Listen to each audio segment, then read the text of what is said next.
Rusia. Tak apalah, saya tak mau. Apakah dia boleh tahu? Tak boleh.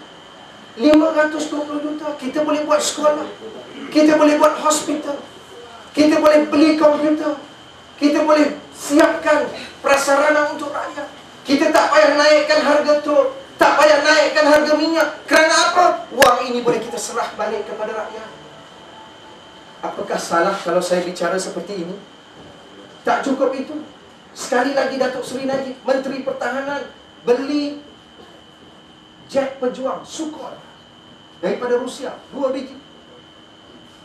Sekali lagi bukan J2G. Kita kata belilah kerajaan dengan kerajaan, supaya kerajaan kita, Kementerian Keuangan boleh runding dengan Kementerian Keuangan Rusia. Turunkan harga, harga turun, pembayar cukai tak payah bayar tinggi. Tapi Najib sekali lagi tak menggunakan dasar yang sama, tetapi lantik ejen. Kali ini siapa? Tan Sri Adib Adam, bekas Menteri Penerangan UMNO. Saya nak isytiharkan di Keramat pada malam ini, berapa banyak komisen yang dipunggah oleh Tan Sri Adib Adam? 410 juta ringgit.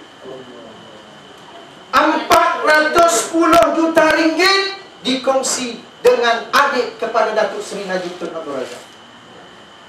520 campur 410, 930 juta. Bukan untuk bangunkan rakyat, bukan untuk pembangunan rakyat, tetapi untuk rasuah pemimpin-pemimpin UMNO. Wahai ahli-ahli UMNO,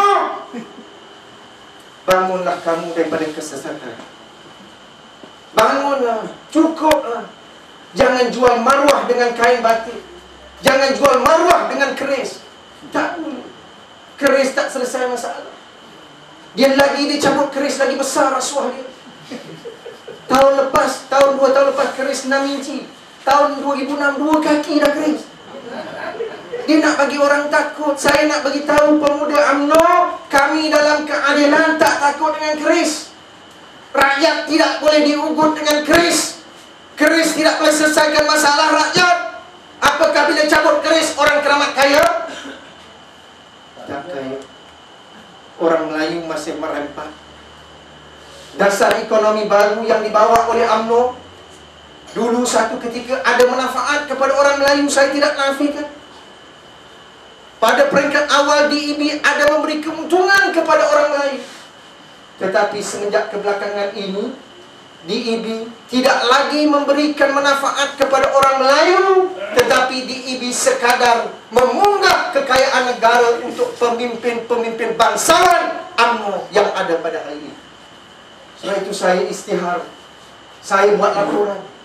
Yang cabut keris itu adalah pemuda yang paling kaya di dalam UMNO. Hishamuddin, pemuda yang paling kaya di dalam UMNO. Tuan-tuan, kita berjiran dengan Hishamuddin. Tak jauh kalau tuan-tuan nak pergi rumah dia, saya boleh bawa malam ni. Di Taman Tun Abdul Razak, Ampang Jaya. Dekat saja. Saudara tengok deretan keretanya. Saya pernah buat laporan polis, saya pernah buat laporan kepada BPR. Ada satu kereta yang dipandu oleh Hishamuddin jenis Hummer. Dia tak bawa Proton Perdana, dia tak bawa Proton Saga, dia bawa Hummer buatan Amerika. Satu biji harganya 1 juta ringgit. Bagaimana Menteri Pelajaran boleh bawa Hummer? Saya bertanya. Bila saya dedahkan, dia sorok kereta di Sungai Besi. Betul? Muncullah jaga tu orang keadilan. Ini bezanya. Ini yang dia pening. Orang keadilan ni berada di mana-mana. Ada yang berani ke depan, ada yang buat demonstrasi, ada yang senyap. Tak apalah.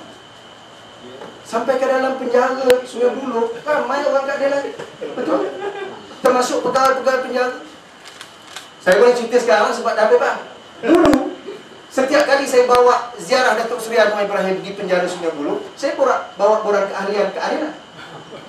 Sekali bawa 30, minggu depan saya kutip balik, dapat 30 ahli. Pegawai pun masuk. Ada pegawai dapat tangkap, dia pindah ke Kuala Pilah. Tak apalah, hidup keadilan Kuala Pilah. Ada seorang pegawai dipindah ke Kota Baru, hidup keadilan Kota Baru. Jadi sekarang dah tak boleh buat apa. Mana pindah pun keadilan hidup. Jadi Bila apa cerita tadi tu? Hama. Jaga dia orang keadilan. Dia telefon saya, dia kata, Azmi, kamu nak tengok Hisham sorok kereta di sini? Saya kata, betul, betul. Pukul 1 pagi saya pergi. Saya ambil gambar. Dia kata, nah, bukan cakap gambar, ambil kad pendaftaran kereta tu semua. Selepas itu, kereta tu dijual. Kenapa? Lepas kita bisnes. Itu pembangunan Dangga Bay di Johor Bahru. Hishamuddin ambil, patutnya syarikat Ecoverse tu, syarikat Ecoverse yang membangunkan Dangga Bay, dia kena surrender 30% sahamnya untuk Bumiputra.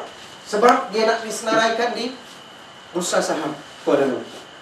30% ini untuk Bumiputra. Tapi tuan-tuan tahu siapa ambil? 15% Hishamuddin ambil. Dia ambil syarikat Ecoverse. Saya cabar dia, bawa saya ke mahkamah. Tak bawa sampai sekarang dah 2 tahun.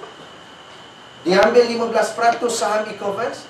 Dia jual tahun yang lalu, dia dapat 25 juta ringgit tunai. Dia datang keramat agak jalan Angga, dia bagilah pemuda UMNO seorang RM50. Itu pun pemuda UMNO pulun panjat pasang Merdeka. Bodohnya pemuda UMNO.